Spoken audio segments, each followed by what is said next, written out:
Assalamualaikum bosku. Ayo sharing-sharing bersama Gunadi Jaya. Kenapa pemasangan baja ringan banyak yang ambrol dan juga kabur terkena angin, dan juga kayu pun ternyata ada. Ayo sharing-sharing, tonton terus videonya sampai selesai bosku.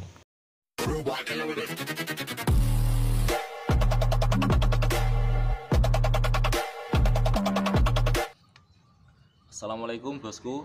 Kali ini kita akan sharing-sharing tentang kenapa baja ringan itu, pemasangan baja ringan itu banyak yang ambrol dan lain sebagainya bosku. Ambrol, terbang, kena angin dan lain sebagainya. Nah, kenapa baja ringan itu bisa terkena angin, itu terbang, terus di situ kurang kuat, itu kenapa bosku? Ya, di sini kita akan sharing-sharing ya bosku ya. Mungkin nanti kalau ada bosku yang lebih tahu, nanti bisa berkomentar di bawah bosku sebelumnya. Oke, yang pertama bosku, yang perlu kita ketahui, kita memasang baja ringan itu kita harus tahu caranya dan tahu tempat-tempat mana dan menggunakan apa. Kita itu harus tahu bosku. Itu nomor satu. Contohnya di situ, sewaktu kita mengebur baja ringan ke dinding, jadi di situ kita menggunakan dinabol, bukan menggunakan paku. Kenapa di situ pemasangan baja ringan mungkin menggunakan atap galvalum biasanya itu bisa terbang, karena di situ dia ngikatnya di dinding itu dia cuma dipaku bosku. Karena sewaktu paku itu dipakukan ke dinding, dia kalau atapnya ini kena angin, goyang-goyang, dia lama-lama akan lepas bosku. Beda dengan dinabol bosku. Semua insya Allah juga sudah tahu lah sistem kerjanya dinabol itu bagaimana. Jadi dinabol itu sewaktu dia sudah masuk, dikencengi, dia diikat. Sewaktu kita lepas pun kita nggak bisa. Itu cara kerjanya dinabol seperti itu. Makanya di situ sewaktu kita pemasangan pakai baja ringan ke dinding itu kita menggunakan dinabol bosku. Itu yang nomor satu. Terus yang kedua, bahan bosku. Jadi untuk bahannya itu harus sesuai dengan ketebalan yang dibutuhkan.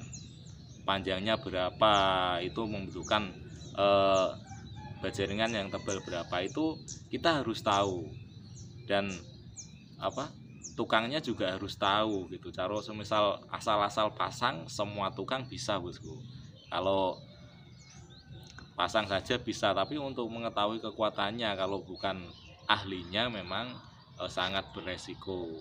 Jadi makanya di situ bahannya juga sangat berpengaruh, karena di situ sewaktu bahannya tipis dipakai untuk bentangan yang panjang dan beban yang juga sangat berat, itu jelas otomatis sangat beresiko untuk terjadinya ambrol. Begitu bosku. Makanya dari Tasso itu pun juga diterangkan pas tebalnya pasti kuatnya, kan begitu ya. Karena di situ setiap bentangan itu juga memerlukan ketebalan yang berbeda. Semakin panjang dia ketebalannya juga beda, atau cara merangkainya yang berbeda bosku. Begitu. Dan yang ketiga, kita harus menyerahkan semua ke tukang yang berprofesional. Karena di situ sewaktu tukangnya tidak profesional, dia belum tahu, belum menguasai bagaimana cara memasang dan juga bagaimana cara mengukur kekuatan. Kalau tukang belum pengalaman, dia cuma asal pasang bosku. Jadi di situ kita sarankan sewaktu kita memasang baja ringan itu nomor satu yaitu bahannya disesuaikan untuk ketebalan dan bentangannya, dan beban atap itu nanti berapa itu disesuaikan, nomor satu. Dan nomor dua, itu tukangnya bosku. Tukangnya harus mencari yang profesional, karena sewaktu tukang profesional dia tahu mana yang harus dikuati, mana yang harus dirangkai seperti apa, dia tahu gitu. Bahkan sewaktu tukang yang sudah profesional di situ suruh memasang dengan baja ringan tipis, itu biasanya dia nggak mau.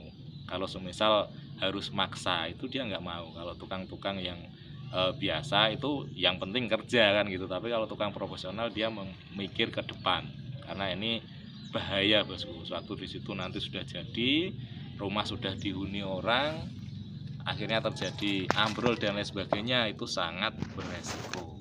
Nah, makanya di situ tukang-tukang yang profesional itu lebih aman, dan juga bahan-bahan yang aman bosku, bahan-bahan yang sudah terbukti kualitasnya. Jangan cari yang abal-abal.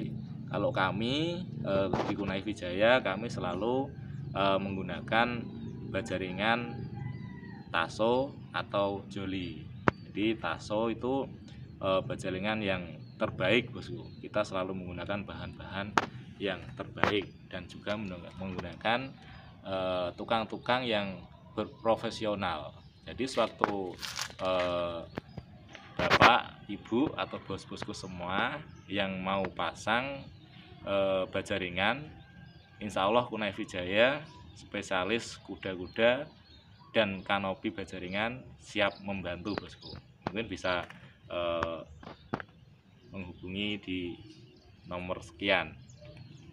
Oke ya bosku ya, mungkin untuk keterangannya sudah cukup kenapa baja ringan itu ambrol. Jadi di situ bukan disalahkan ke bahannya, tapi lebih disalahkan ke pemasang, karena bahan itu ngikut bosku. Bahan itu barang mati, jadi dia ngikut mau dibuat apa, dia ngikut yang ngikut tukangnya.